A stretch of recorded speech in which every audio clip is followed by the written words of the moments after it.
নমস্কার, আমি শ্রীরূপা।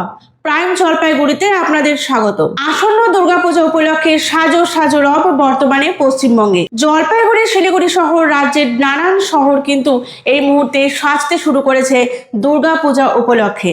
আর তার জন্য পরিষ্কার পরিচ্ছন্ন রাখতে হচ্ছে আমাদের পারিপার্শ্বিক এলাকা। জিরো গার্বেজ এই টার্গেট নিয়ে বর্তমানে এগিয়ে চলেছে তৃণমূল পরিচালিত শিলিগুড়ি পুর বোর্ড। আর সেই লক্ষ্যে শহরে নামানো হয়েছে বেশ কয়েকটি নতুন গাড়ি।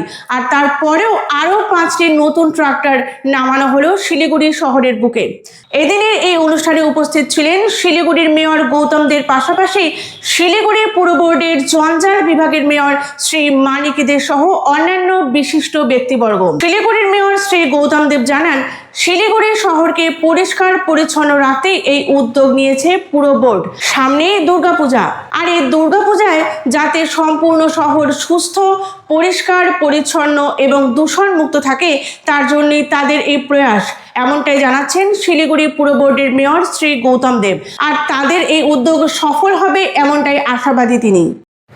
আমাদের জঞ্জাল অপসারণের জন্য আমাদের এই ট্র্যাক্টরগুলো খুব দরকার ছিল।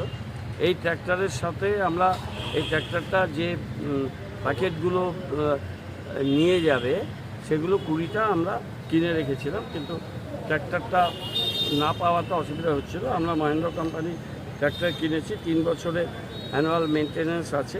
5টা ট্র্যাক্টরের জন্য প্রত্যেকটার দাম হচ্ছে 11,15,000 টাকা, মোট 55,75,000 টাকা দিয়ে আমরা এই ট্র্যাক্টরগুলো কিনেছি। এবং এর সাথে আমাদের জঞ্জাল অপারেশনের যে বড় কী বলে প্যাকেট হাইড্রোলিক ট্রলি আমাদের আছে, এবং এটা আজকে থেকে কাজ শুরু করবে।